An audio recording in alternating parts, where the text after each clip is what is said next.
5, 4, 3, 2, 1.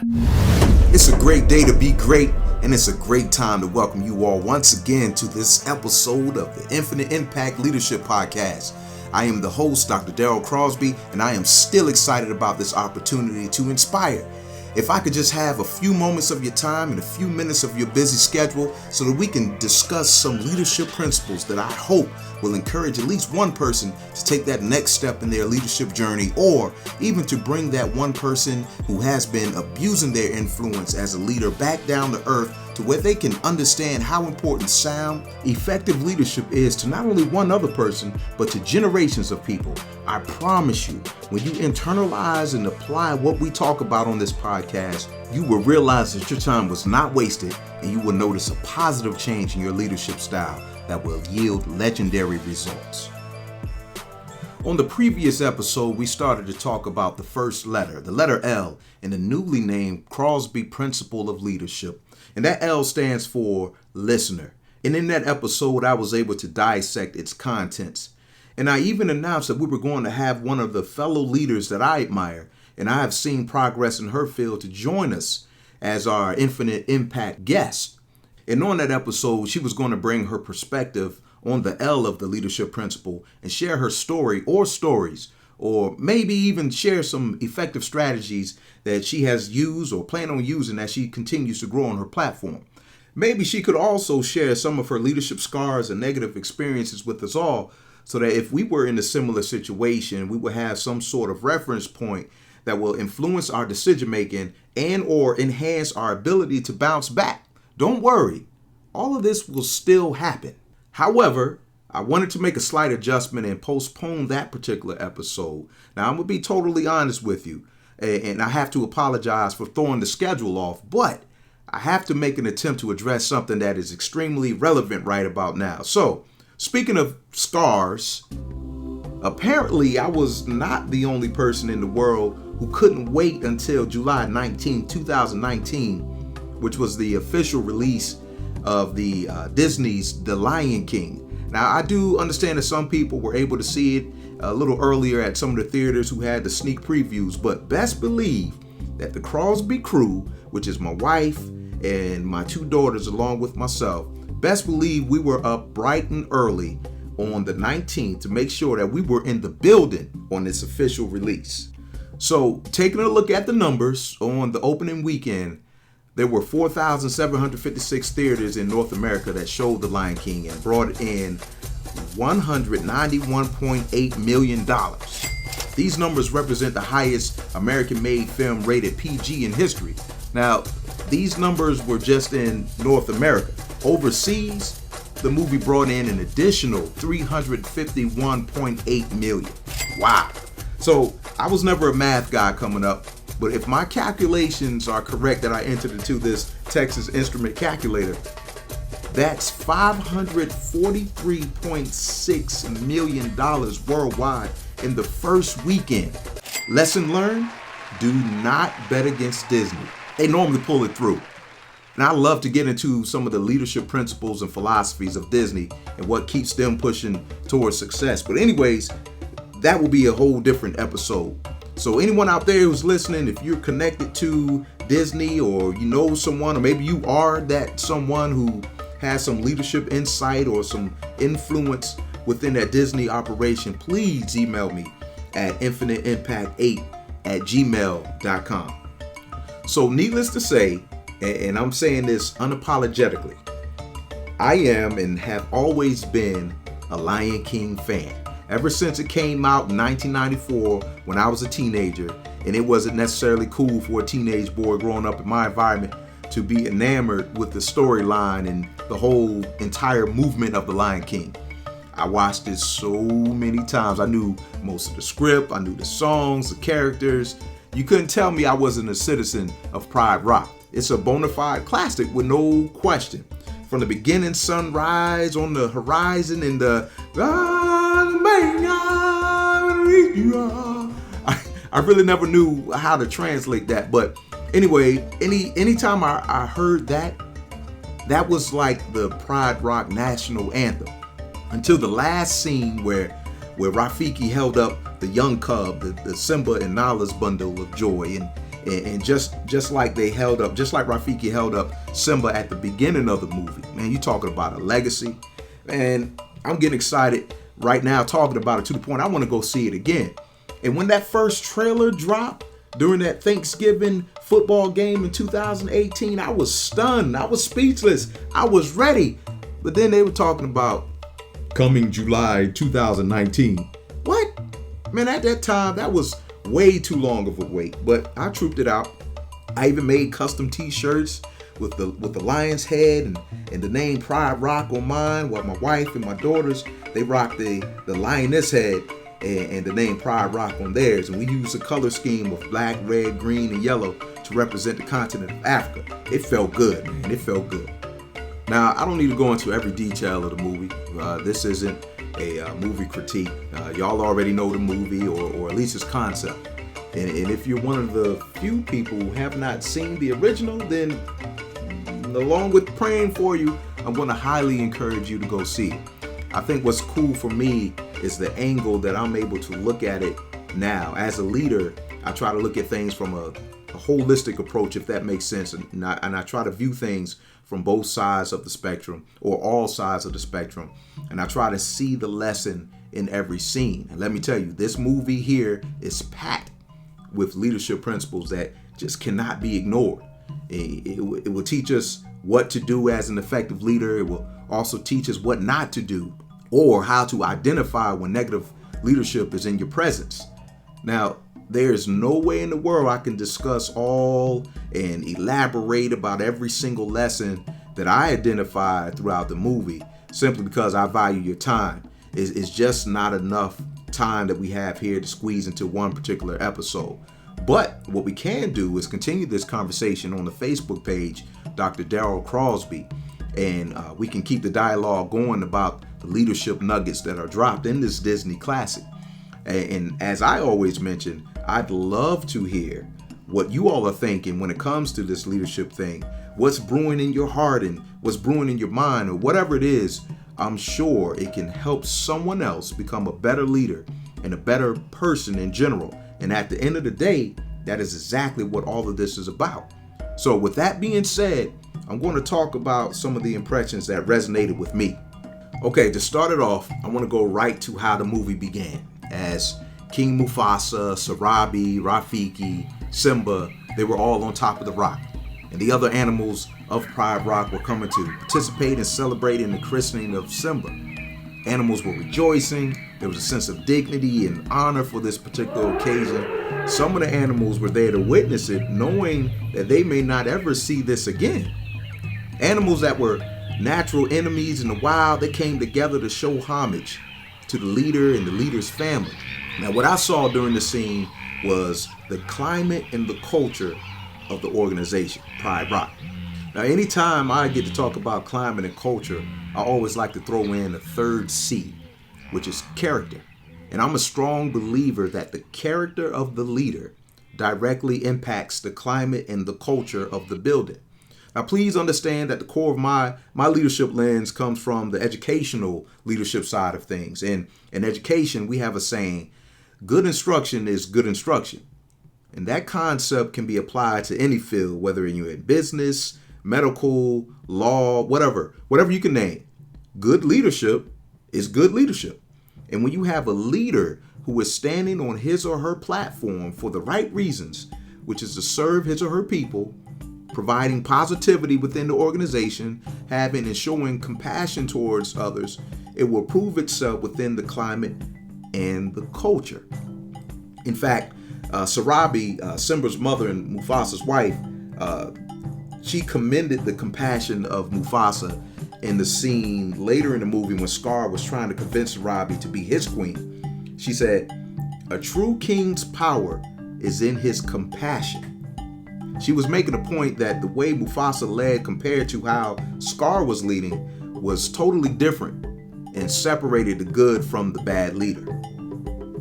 So when we talk about the climate and the culture of an organization, which is always a hot topic, we talk about what it feels like to be in the organization, the climate, and what the core or the root principles of the organization are all about, that's the culture.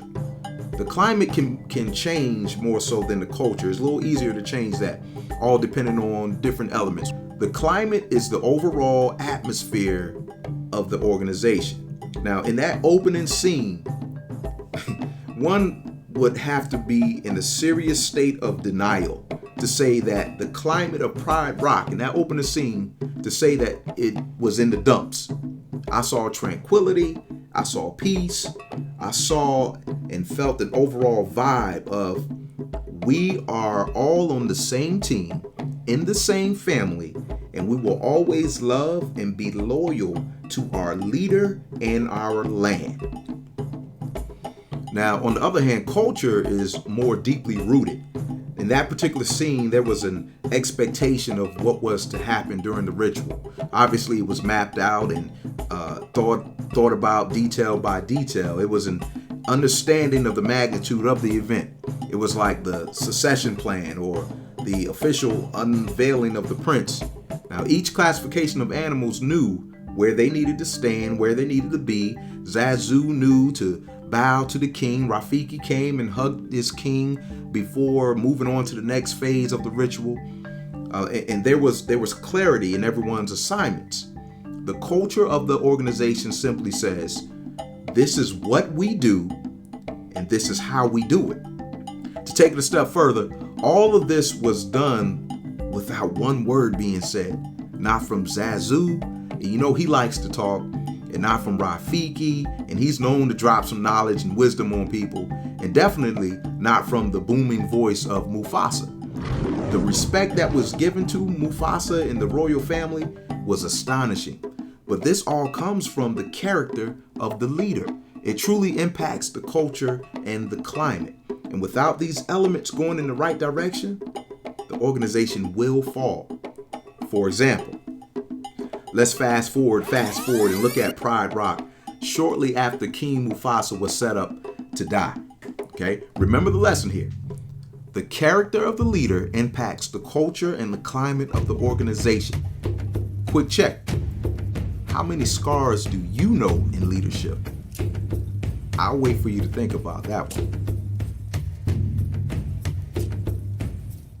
And if you can't think of one, I respectfully question your thought process and ability. Or maybe that scar is you. And that's okay. Okay, so maybe it's not okay. If you have not recognized it, then it's not okay. And most importantly, if you don't plan on changing it, then it's definitely not okay. But remember, I always say these words at the beginning of each episode so that we can discuss some leadership principles that I hope will encourage at least one person to take that next step in their leadership journey, or even to bring that one person who has been abusing their influence as a leader back down to earth, to where they understand how important sound, effective leadership is to not only one person, but to generations of people. So, if you are that scar, please make sure you're listening and you're taking good notes with the intention to take action once we finish. So when Scar took over as king, he immediately tried to make changes. But the changes that he wanted to make were all for selfish reasons, which is a major flaw in the character of a negative leader. He wanted to build alliances with the hyena, which we all knew that wasn't going to be a brilliant idea. They were yes men, and they only fulfilled his selfish desires, and therefore, you know, that was the only way that he knew that he could get any type of respect. Here's a side note. Anytime a leader has to remind others that he or she is the leader, or he or she has to remind others to respect them, then it's too late. They will never be viewed as their proper leader. Scar's character turned the entire Pride Rock to a dark and to a barren land. They were even about to run out of food. You know, there wasn't a positive and safe vibe. The conditions weren't conducive to living. The overall feel was dark and gloomy. You know, and it seemed to me that they couldn't even sleep at night anymore because of the ongoing stress that was just lingering around in their homes. You know, as far as culture, there was confusion, There was chaos. Scar was supposed to be the leader, but he didn't have any loyal followers. The hyenas were supposed to be that group, but it got to a point where they lost trust in Scar. And it got to a point where they stopped laughing. Remember early in the movie, everything was funny to them, but they got to a point in the movie when the climate and the culture started to spiral down in the dumps that they just stopped laughing. They knew that the culture of Pride Rock wasn't anything to laugh at. And so they needed and they wanted a serious change. And I will say it again and again, the character of the leader impacts the culture and the climate of an organization. Please remember that as you're sharpening all of your leadership skills in order to improve your character. Okay, I know that was a whole lot, but let's continue to move on. Another principle that I like to highlight is accountability. And as a leader, we have to master the art of holding others accountable for their actions. Now, wait. Let me stop there. Let me correct that. As a leader, we have to master the art of self-accountability first before we try to hold others accountable for their actions. This is actually a hard thing to do. Now, not too long ago, I wrote an article entitled, "You mean to tell me as a leader, I am held accountable for my actions and the actions of others?" Now, I know that title was long, but that was the title, and it was perfect for, what we're talking about now. Now, in this particular article, I'm not going to go too deep into it, but it was about a story of a leader who was impacted by the actions of the people under their leadership. Now, as you all know, this can definitely be probably the most frustrating part of leadership. However, before we can be concerned about fixing others, we have to ensure we're able to look in the big mirror ourselves and reflect on ourselves and reflect on our actions, our very own actions as well. Another component to holding people accountable is having that difficult conversation with them. In the movie, right after the christening ritual, Mufasa felt it was necessary to question Scar, to go to Scar and question Scar of why he did not make it to the ceremony. Now, understanding the relationship there, I'm sure Mufasa knew that this was going to be a turbulent discussion, but definitely one that needed to happen. Mufasa had an expectation for his brother to be there. His brother, the uncle of the heir, there was an expectation for him to be in attendance, just like any other animal in Pride Rock, regardless of their rank. A good leader treats everyone fairly. Maybe not the same, but fairly. Nonetheless, Mufasa confronted his brother. He took on the sarcasm and the defiance and even had to govern his posture against him. Now, this is what I mean by that. As a leader, this is where leadership can, once again, and I say this in every episode, leadership stinks, okay? Most times, we cannot say and express what we really feel or what we really want to say in the manner that we feel needs to be said. And during these situations, we may come across someone who is willing to challenge the leadership authority. So what do? You allow them to speak their mind and express themselves in whatever manner they choose to. However, you do not lose your composure. Neither do you back down from them. Okay? You maintain your professionalism. You do not raise your voice, but you strengthen your argument. Now, these are components, and there are definitely more to maintaining leadership posture when in a challenging situation. Remember this quote: "You cannot make anyone respect you, but you can refuse to be disrespected."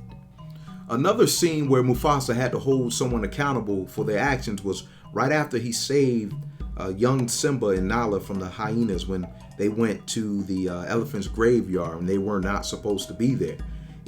Still upset by the fact that he almost lost his son, Mufasa says to Zazu, "Take Nala home. I have to teach my son a lesson." Boy, if that doesn't strike fear in your heart. I felt bad for Simba, for I've been in his situation and in those shoes before with my father on various occasions growing up. But what made me laugh, at least in the cartoon version, I can't remember if they did this in the new version. What made me laugh was when Zazu looked Simba in the eyes. He sighed and he said, "Good luck." I kind of chuckled on that part. He knew something was about to go down. But anyway, here was another situation where Mufasa had to have that difficult conversation. He said, "You could have been killed. You deliberately disobeyed me. And what's worse, you put Nala in danger. And that's an example of that compassion for others that Mufasa had, that he put into that sentence. Now, these were the words during that difficult conversation with his son, holding him accountable for his careless actions. Now, a wise man once told me, a good leader praises in public and chastises in private. Now, in both of those examples of challenging accountability conversations that Mufasa had to have, he did both in privacy instead of out in public. That's what leaders do. That's what good leaders do. They are not concerned about proving their position or flexing their leadership muscles. They are concerned about getting the proper message across, the important message across to that particular person. Man, listen, I'm telling you, I can go on and on about this thing, but I'm just going to acknowledge one other thing about leadership from this movie, and I think this one will go well with the young leaders looking to step up on that platform. In the movie, there were a couple of instances in which Simba and Scar lacked serious patience. They both wanted to ascend the throne, not now, but right now. And this unearned eagerness was one of the elements that led to their downfall. Leadership is about patience and waiting until the right time to fall into the role. Scar was so eager, he was willing to kill his own brother, and his nephew so that he can be put into the place of the leader. He plotted multiple times to take him out. His song Be Prepared was all about what he was going to do when he was the leader of Pride Rock. One of the strongest quotes that I've ever heard was, when you are so concerned about comparing yourself to others, it either leads to conceit or depression. Both Scar and Simba had a taste of conceit and depression because they wanted to be where Mufasa was. Remember when Simba was irritated because his roar just wasn't coming out right? And remember when his paw landed inside the paw print of Mufasa and Simba looked down and he immediately felt dejected? Simba's conceit came through the lyrics of his song, I Just Can't Wait to Be King. And in this song, he was kind of feeling himself in this song. In this song, he felt that he didn't have to be checked. He didn't have to be questioned. He said, I'm going to be a mighty king, so enemies beware. Now, Zazu, he tried to step in. He tried to keep him grounded and keep him humble by saying, well, I've never seen a king of beasts with quite so little hair. By the way, all good leaders need to have someone in their close circle who will keep them grounded, who will keep them humble. I talk a lot about self-accountability, but leaders can be held accountable by their teammates as well.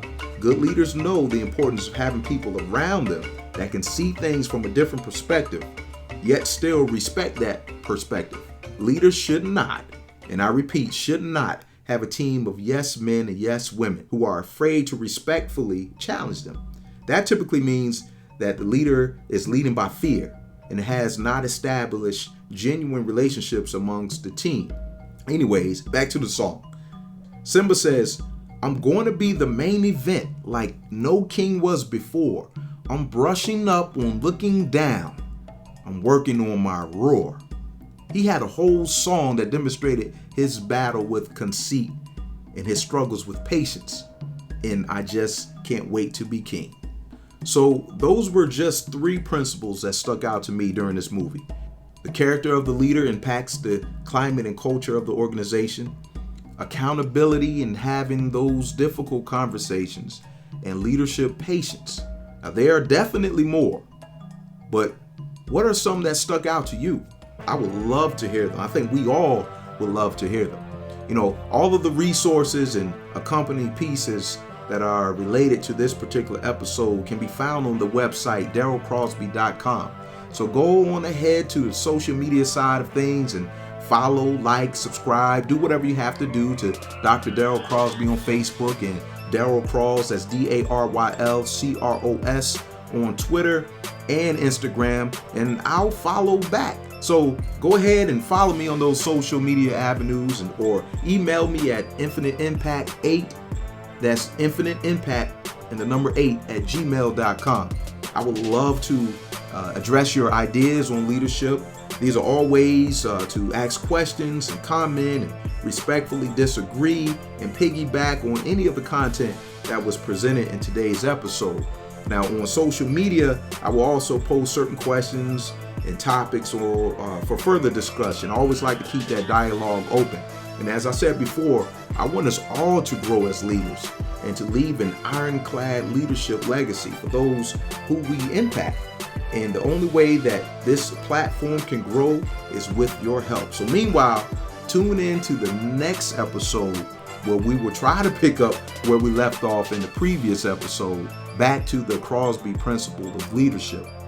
So until then, again, I'm Dr. Daryl Crosby, and remember, leadership is a platform and not a pedestal. Go out and be great.